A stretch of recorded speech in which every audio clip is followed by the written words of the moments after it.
Hello students, good evening.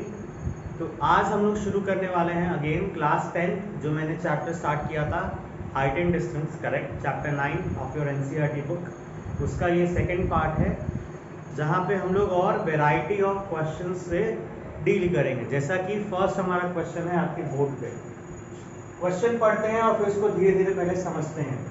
The top of the two tower of height x and y standing on the ground.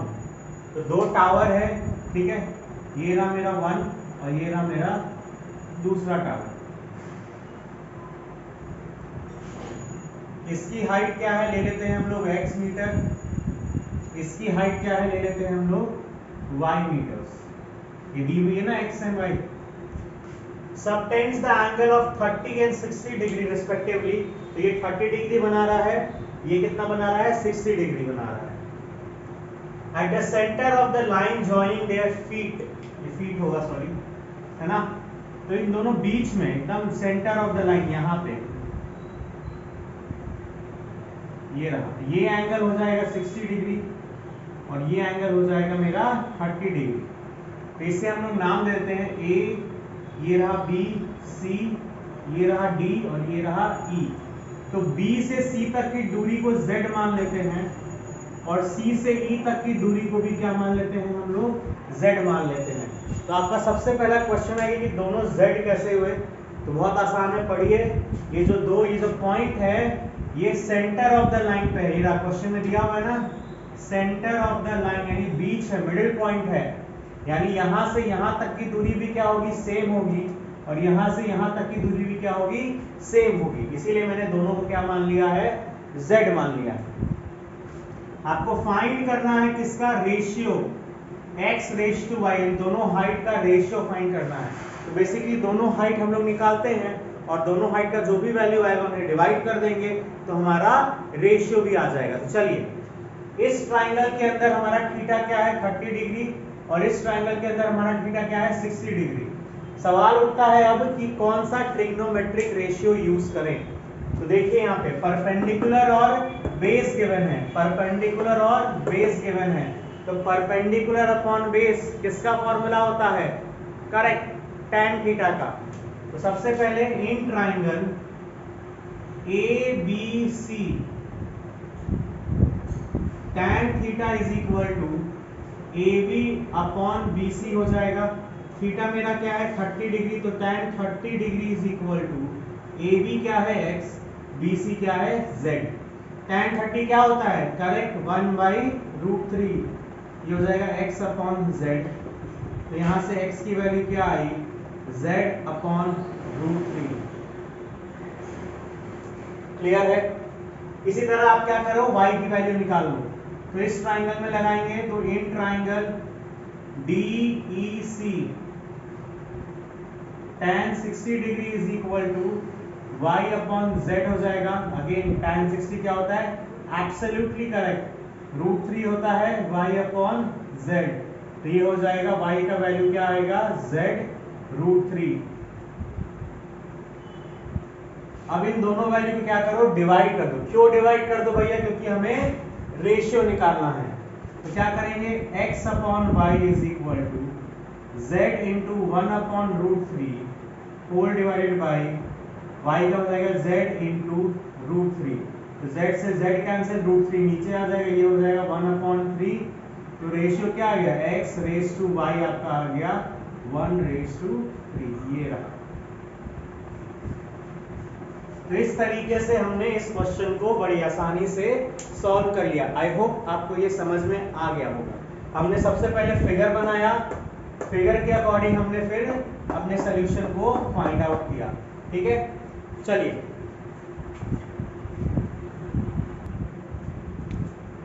तो चलिए आगे बढ़ते हैं। तो आप हमारा अगला क्वेश्चन, आइए, इसमें सिर्फ वर्ड प्रॉब्लम्स है, कोई कॉन्सेप्ट नहीं है। तो आप जितना ज़्यादा क्वेश्चन को सॉल्व करेंगे उतना ज़्यादा आप इस चैप्टर पे पकड़ बना सकते हैं। तो वैरायटी ऑफ क्वेश्चंस मैं आपसे करवा रहा हूँ। आप देख सकते हैं सब क्वेश्चंस एक दूसरे से बिल्कुल अलग हैं, ताकि कॉन्सेप्ट, क्वेश्चन को समझना, फिगर बनाना बहुत ज़रूरी है, उसको आपको क्लैरिटी बहुत अच्छे से आ जाए। तो चलिए हमारे अगले क्वेश्चन में बढ़ते हैं।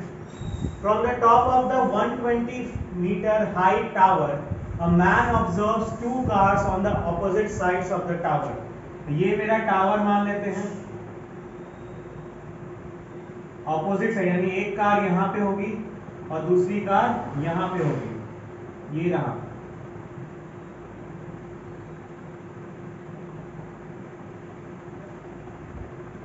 नाम दे दीजिए ए, बी, सी और डी, ठीक है।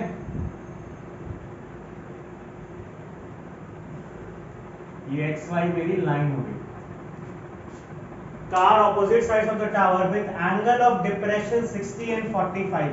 तो एंगल ऑफ डिप्रेशन क्या है, एक पे 60 डिग्री है और दूसरे पे एंगल क्या है 45 डिग्री। तो मैंने आपको कहा था डिप्रेशन वाले में ऑल्टरनेट एंगल लगाएंगे और ट्राइंगल के एंगल में हम लोग पुट कर देंगे। तो 60 ये है, ये ऑल्टरनेट एंगल हो जाएगा, तो ये भी क्या हो जाएगा आपका 60 degree and in similar way ये हो जाएगा 45 डिग्री, ठीक है। टावर की हाइट ए बी आपको दिया हुआ है, ए बी कितना दिया हुआ है 120 मीटर आपको क्वेश्चन में गिवन है ये बात, ठीक है ना। फाइंड क्या करना है, find the distance between the two cars, यानी आपको डीसी फाइंड करना है। तो दो ट्राइंगल बन रहे हैं, दोनों ट्राइंगल में वैल्यू पुट करिए, ठीक है ना, और आपको आंसर मिल जाएगा, ठीक है। सबसे पहले लेते हैं ये वाला ट्राइंगल। तो in triangle A B C again perpendicular दिया हुआ है, बेस निकालना है, tan यूज करेंगे। तो tan 60 degree will be equal to A B है 120 मीटर अपॉन BC आ जाएगा। तो tan 60 होता है √3 120 अपॉन BC, क्रॉस मल्टीप्लाई करिए, BC का वैल्यू आ गया 120 अपॉन √3, ये आ गया आपका BC का वैल्यू। अब इस ट्राइंगल में लगाइए, तो in triangle ABD tan 45 degree is equal to 120 upon BD। तो यहाँ से BD का वैल्यू आ गया 120, ठीक है। tan 45 1 होता है, हमें DC चाहिए, तो दोनों को क्या कर देंगे ऐड कर देंगे। तो ये रहा, यहाँ पे आप कैसे कर सकते हो 120 √3 है, इसको रैशनलाइज कर लीजिए एक बार, ये हो जाएगा 120 √3 अपॉन 3 कट गया, ये 40 आ गया। तो अभी 40 √3 और 120 को ऐड कर दो तो आपका क्या आ जाएगा DC आ जाएगा। तो 120 प्लस 40 √3। अब यहाँ पे √3 का वैल्यू जो क्वेश्चन में गिवन था वो पुट कर देंगे, ये हो जाएगा 120 प्लस 40 इंटू 1.732। अगर आप इसको सॉल्व करेंगे तो ये आपका आएगा 68.28 आएगा आपका ये। तो यहाँ पे पुट कर दीजिए और आपका आंसर आ जाएगा 188.28 मीटर। ये आ गया आपका क्या डिस्टेंस बिटवीन टू कार्स, ठीक है। इस तरीके सिंपल क्वेश्चन था, हो सकता है पढ़ने पे लगे कि भैया क्या पूछ दिया है ना, ऊपर से निकल गया 2 फीट ऊपर से निकल गया, बाउंस हो गया ये तो। लेकिन धीरे धीरे क्वेश्चन को लाइन बाय लाइन पढ़ के फिगर बनाना शुरू करिए और धीरे धीरे क्वेश्चन को आप फॉर्मेट में कन्वर्ट करेंगे फिगर में, तो आप देख सकते हैं कि बहुत आसान था। इतना सा तो क्वेश्चन है, लेकिन होता क्या है ना कि हम लोग क्वेश्चन देख के पहले ही माइंड में सेट है, सर नहीं बनेगा नहीं बनेगा, अरे भाई क्यों नहीं बनेगा, सब बनेगा, है ना। तो इस तरीके से हमने ये क्वेश्चन को सॉल्व किया, आप देख सकते हैं, ठीक है। चलिए आगे बढ़ा जाए।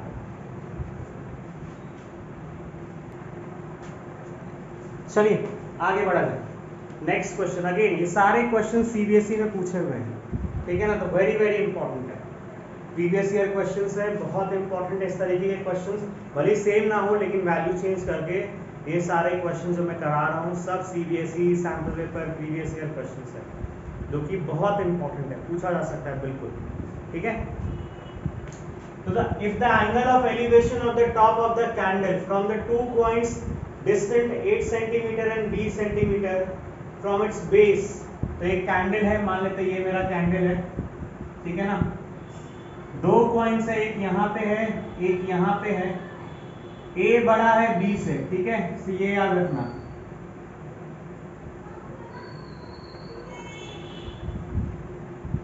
तो यहाँ से लेके यहाँ तक का दूरी ऑब्वियसली A हो जाएगा और यहाँ से यहाँ तक का दूरी कितना हो जाएगा B हो जाएगा।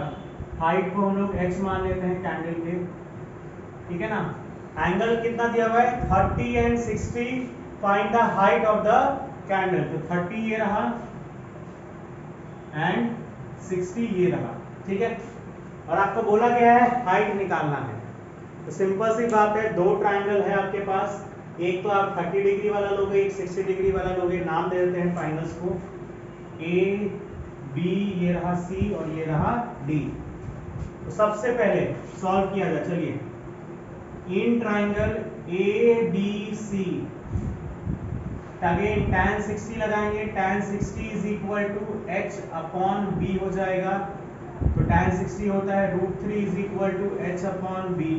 तो यहां से h का वैल्यू क्या आ गया, b√3, ये आ गया। ये मेरा इक्वेशन 1। इसी तरीके से in triangle A D B D tan 30 लगाएंगे, tan 30 degree is equal to again h upon a हो जाएगा। सॉल्व करिए, tan 30 क्या होता है आपका 1 upon √3 is equal to h upon a। तो यहां से आपका h का वैल्यू क्या आया, a अपॉन √3 आ गया। ये मेरा इक्वेशन 2 हो गया। अब दोनों इक्वेशन आ गए, दोनों इक्वेशन में h की वैल्यू है, मल्टीप्लाई कर देंगे both equation, multiply both the equation. ये हो जाएगा h² into is equal to b√3 into a upon √3। तो √3 से √3 कैंसिल, आपका आया h² is equal to ab। तो आपका h आ जाएगा √ab। ये हो गया क्या, हाइट ऑफ द कैंडल, ठीक है। ये क्या हो गया हाइट ऑफ द कैंडल हो गया, ठीक है। तो इस तरीके से हमने क्या किया, इस क्वेश्चन को सॉल्व किया। आई होप आपको क्लियर हो गया होगा। एक इसका लास्ट पार्ट और आएगा जहाँ पे थोड़े से और एडवांस क्वेश्चन हम लोग देखेंगे, जहाँ पे एंगल ऑफ डिप्रेशन वगैरह के क्वेश्चन ज़्यादा होंगे, क्योंकि उसमें बच्चों को थोड़ी सी दिक्कतें आती हैं, ठीक है। Till then please do watch, like, share and subscribe my YouTube channel. अगर आपको फ़ायदा मिल रहा है तो प्लीज़ बाकी स्टूडेंट्स को भी डिस्ट्रीब्यूट करें, ताकि वो भी इसे देखें और इसका फ़ायदा लो, ठीक है। छोटे छोटे वीडियोज़ मैं दे रहा हूँ ताकि बोरियत भी ना हो और आपका कॉन्सेप्ट भी क्लियर होता रहे। तो ज़रूर मेरे चैनल को सब्सक्राइब करिए, लाइक करिए, शेयर करिए और बेल आइकन को प्रेस कर दीजिए, बेल आइकन को, ताकि जब भी मेरा नया वीडियो आए तो आपको एक नोटिफिकेशन आ जाए। Till then bye bye.